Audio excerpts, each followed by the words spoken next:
भगवान कहाँ है रे तू। राधे राधे मित्रों, आपका स्वागत है आपके अपने YouTube चैनल नवीन स्टोरी ऑडियो में। मित्रों, कहा जाता है कि भगवान ब्रह्मा जी ने सृष्टि का निर्माण किया।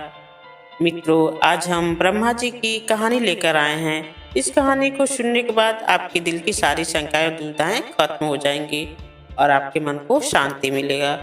तो मित्रों, कहानी में आगे बढ़ने से पहले अगर आप चैनल पर नए हैं तो चैनल को सब्सक्राइब जरूर कर लें।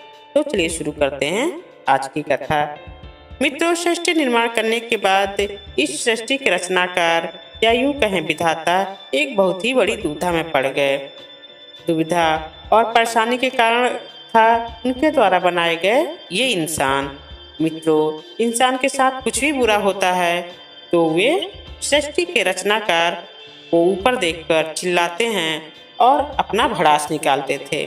मित्रों, इंसान पर जब भी कोई मुसीबत आती है तो भगवान के द्वार में खड़े होकर अपनी परेशानियां गिनाया करते हैं और उनसे कुछ न कुछ मांगते रहते हैं।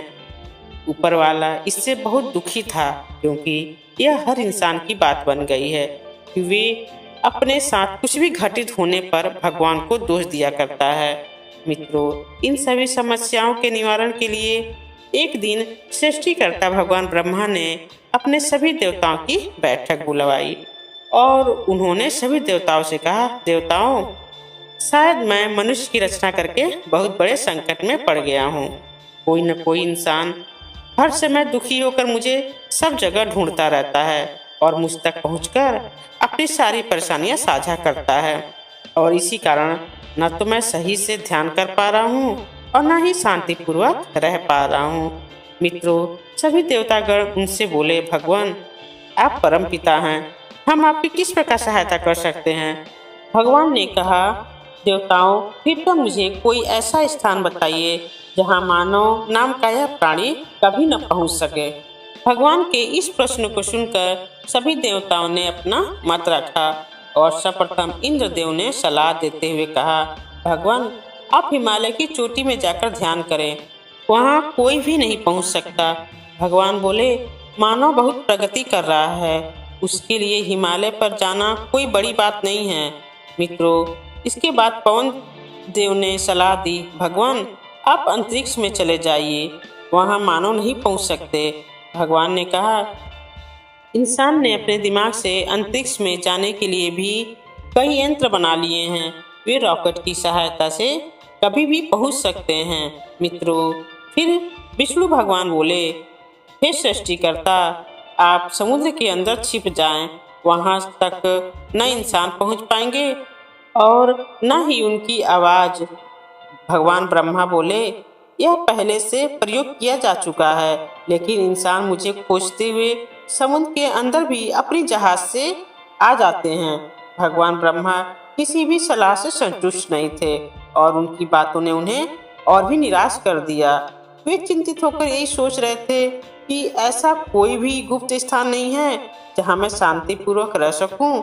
मित्रों, तब अंत में बुद्धिमान गणेश ने कहा, भगवान, आप इंसान के हृदय में निवास कर जाइए। मनुष्य आपको सभी जगह ढूंढते हुए फिरता रहेगा, लेकिन अपने हृदय के अंदर झांककर कभी नहीं देखेगा। सृष्टिकर्ता को गणेश जी की बात समझ आ गई और उन्होंने कहा, गणेश, अब से जो भी इंसान मुझे ढूंढता हुआ जगह जगह भटकता रहेगा और मुझे दाएं बाएं, ऊपर नीचे, पहाड़ पर्वत, आकाश पाताल सभी दिशाओं में ढूंढेगा, वो मुझ तक कभी नहीं पहुंच पाएगा और ना ही उसकी आवाज़ कभी मुझ तक पहुंचेगी। लेकिन जो इंसान मुझे खुद के अंदर और दूसरों के अंदर देखेगा, उसे ही मैं मिलूंगा और उसकी ही आवाज़ सुनूंगा। ऐसा कहकर भगवान मनुष्य के हृदय में जाकर बैठ गए और निवास करने लगे। मित्रों, लेकिन इंसान आज भी उन्हें अपनी अंतरात्मा में खोजने की बजाय अन्य जगह में ढूंढते हुए मारा मारा फिर रहा है। मित्रों, भगवान हमारे अंदर और आप सबके अंदर हैं। हम जो बोल रहे हैं और हम जो सोचते हैं, ये सब परमात्मा की ही देन है।